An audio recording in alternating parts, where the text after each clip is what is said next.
কখনো কি ভেবে দেখেছেন কেমন হতো যদি আপনি সমুদ্রের উপর হাঁটতে পারতেন? নমস্কার, আমি রবি। লাইফ ইন পোল্যান্ড চ্যানেলে আপনাদের স্বাগত জানাই। তো সমুদ্র মানে আমরা এটাই জানি, বড় বড় ঢেউ, নীল জল আর প্রচন্ড আওয়াজ, তাই তো? কিন্তু আজ আমি আপনাদের এমন একটা সমুদ্রে নিয়ে যাব যেখানে পুরো সমুদ্র বরফে জমে গেছে। এমনকি সমুদ্রের যে ঢেউ সেগুলো পুরো বরফে জমে গেছে। চলুন যাওয়া যাক সে অদ্ভুত অভিজ্ঞতায়। তো এখন আমরা গাড়ি করে রওনা দিচ্ছি সেই ফ্রোজেন বাল্টিক সমুদ্র দেখার জন্য। এখন সকাল 7:30 বাজে। এখান থেকে প্রায় 3 ঘন্টা টাইম লাগবে ওইখানে পৌঁছাতে। বাইরে বৃষ্টি হচ্ছে আর ঠান্ডা মোটামুটি ভালোই ছিল। তো এই যে দেখতে পাচ্ছ চারদিকে পুরো বরফে ঢাকা, বাড়িঘর, গাছপালা সবকিছু বরফে ঢাকা। এটাই হচ্ছে ইউরোপে ঠান্ডা। শীতকালে যখন স্নোফল হয় সবকিছু বরফে ঢেকে যায়। কি হয়েছে তাহলে ঘটনাটা খুলে বলি। এই বছর ইউরোপে সব থেকে বেশি ঠান্ডা পড়েছে। ফলস্বরূপ পোল্যান্ডের উপকূলবর্তী এলাকা, এমনকি পোল্যান্ডের উত্তরে যে বাল্টিক সমুদ্র আছে সেটাও বরফে জমে যায়। আর যে ঢেউ, সমুদ্রের যে ঢেউগুলো পুরো বরফে জমে স্থির হয়ে গেছে। তো এখন আমরা এসেছি কেএফসিতে হালকা করে ব্রেকফাস্ট করতে। খুব সকালে বেরিয়েছিলাম তাই ব্রেকফাস্ট করা হয়নি। ব্রেকফাস্ট শেষ করে আমরা আবার যাওয়া শুরু করলাম। সো ফাইনালি আমরা পৌঁছে গেছি। এখান থেকে 100 মিটার দূরে আছে সমুদ্রের বিচ। তো এখান থেকে পায়ে হাঁটলে আমরা পৌঁছে যাব। তো এখন আমরা সমুদ্রের দিকে হাঁটছি। দুধারে দেখতে পাচ্ছ লম্বা লম্বা পাইন গাছ আর মাটির নিচে পুরোটা বরফে চাদর দিয়ে ঢাকা। দেখে মনে হচ্ছে যেন আমরা একটা হোয়াইট করিডোরের মধ্যে দিয়ে হাঁটছি। আর ইউরোপে সব থেকে ভালো ব্যাপার হচ্ছে এখানকার শান্ত পরিবেশ আর পরিষ্কার পরিচ্ছন্ন। সবুজ গাছ আর সাদা বরফ, এই কম্বিনেশনটা সত্যি অবিশ্বাস্য সুন্দর। আজ উইকেন্ড, আর ইউরোপে উইকেন্ড মানে সত্যি উইকেন্ড। এখানে উইকেন্ডে কেউ ঘরে বসে থাকে না, সবাই ফ্যামিলিকে নিয়ে বাইরে বেরিয়ে যায়। তো আমাদের মতোই এরাও দেখতে পাচ্ছ সবাই আজকে এসেছে সেই জমে যাওয়া বরফ সমুদ্র দেখার জন্য। আমরা পৌঁছে গেছি বাল্টিক সমুদ্রে। এই যে দেখতে পাচ্ছ পুরোটা বাল্টিক সমুদ্র। পুরো সমুদ্র দেখতে পাচ্ছ, পুরো সমুদ্র পুরো বরফে জমে গেছে। আর যেখানে ঢেউ, এই সমুদ্রে যেখানে ঢেউ এসে ভাঙার কথা ছিল সেই ঢেউগুলো ইভেন পর্যন্ত জমে গেছে। এই যে এটা দেখতে পাচ্ছ এটা কিন্তু পুরোপুরি সমুদ্র। এগুলো সমুদ্রের জল যেগুলো বরফে পুরো জমে গেছে। আর যে গোল গোল যে চক্রের মতো দেখা যাচ্ছে না, এগুলোকে বলছে প্যানকেক আইস। যে জলের যে বাবল, সেই বাবল গুলো পর্যন্ত জমে এরকম গোল গোল চক্রের মতো তৈরি হয়েছে। এই যে এগুলো যে দেখতে পাচ্ছ এইগুলো হচ্ছে সমুদ্রের ঢেউ। এই সমুদ্রের ঢেউ এখানে এসে পুরো জমে গেছে। ঢেউ এসে যে ভাঙবে, ভাঙার আগে এখানে জমে গেছে। তো এই ঘটনা ঘটার পিছনে অনেক কটা কারণ আছে, বা তার মধ্যে মেইন যে দুটো কারণ হচ্ছে এই বছর ইউরোপে সব থেকে বেশি তাপমাত্রা নেমে গেছিল।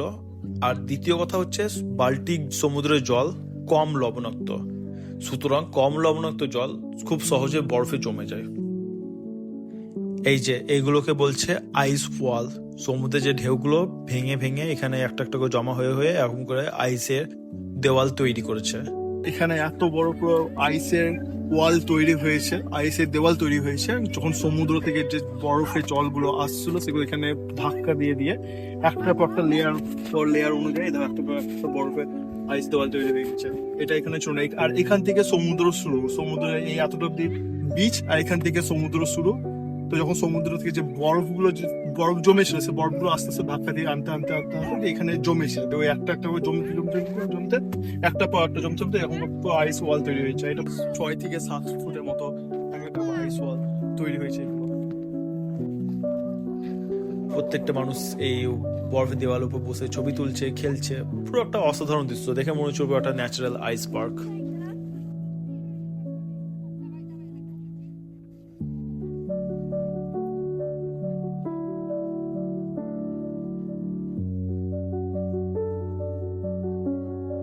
আমরাও শুরু করলাম সেই জমা সমুদ্রের উপর দিয়ে হাঁটা। একটু সাবধানে হাঁটতে হবে, না হলে খুব সহজে তুমি পড়ে যেতে পারো এই সব বরফে স্লিপ কেটে।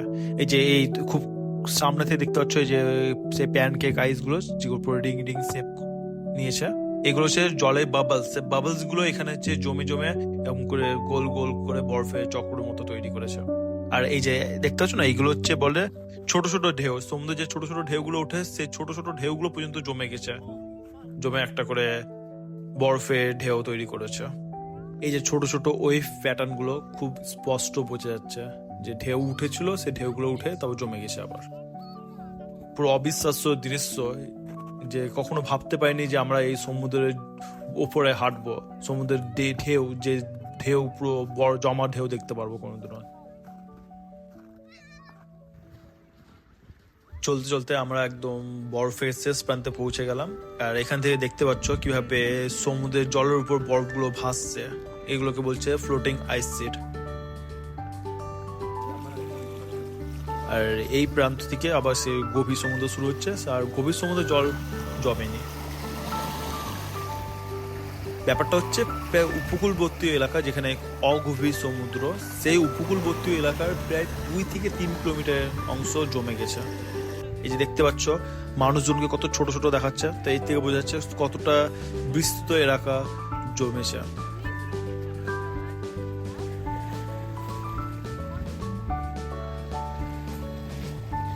আমরা চলে এসেছি, এটা হচ্ছে বাল্টিক সি, বাল্টিক সমুদ্র। আর বাল্টিক সমুদ্রের ওই পারে যেটা আছে, ওই পারে হচ্ছে ফিনল্যান্ড। এই যে সেই রিং শেপ প্যানকেক আইসগুলো কিভাবে সমুদ্র জলের উপর ভাসছে, বেশ সুন্দর একটা অসাধারণ দৃশ্য ছিল এগুলো।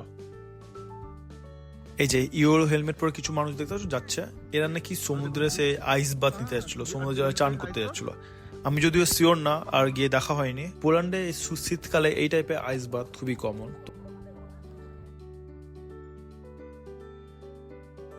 সমুদ্রকে আমরা সবসময় চলমান ভাবি, কিন্তু আজ সে স্থির।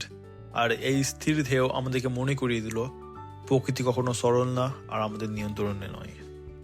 তো এই ছিল বরফে জমা সমুদ্র।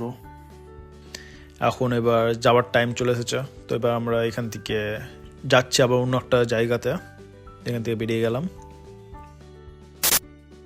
সো ফাইনালি আমরা পৌঁছে গেছি রাশিয়ান বর্ডারে। এই যে আমার পিছনে যেটা দেখতে পাচ্ছ, এটা এখান থেকে বর্ডার শুরু হয়েছে।